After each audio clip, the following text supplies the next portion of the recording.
Have you ever heard someone claim that the Bible's been through so many changes and so many revisions that we really can't know what the original message was? Let's use some coffee beans to illustrate a major problem with that argument. And what we're going to do is look at the manuscript evidence for some ancient writings compared to the manuscript evidence for the New Testament. That is, we're going to be looking at the handwritten copies made before the days of the printing press for each of these works.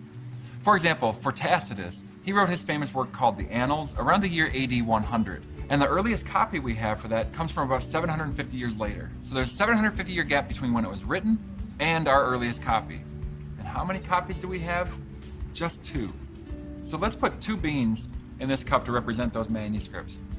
For Plato's Dialogues, there's a 1,200-year gap, and we have just 7 copies.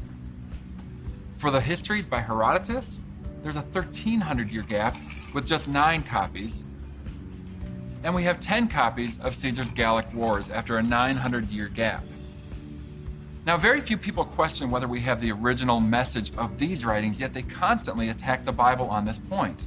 And yet the manuscript evidence we have for these is so minimal, and the gap between when they were written and when their earliest copies come from is enormous.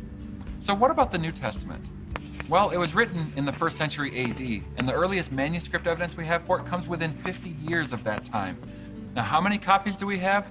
Well, there are nearly 6,000 Greek New Testament manuscripts, and they average about 450 pages each.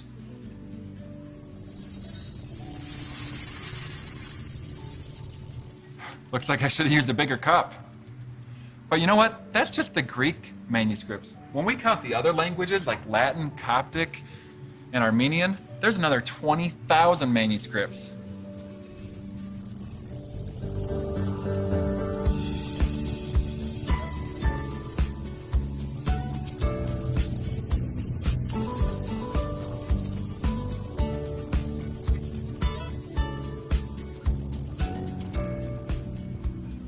As I mentioned earlier, critics and skeptics rarely question whether we have the original message of these writings, and yet they frequently attack the Bible on this point. You know, it really just shows their bias.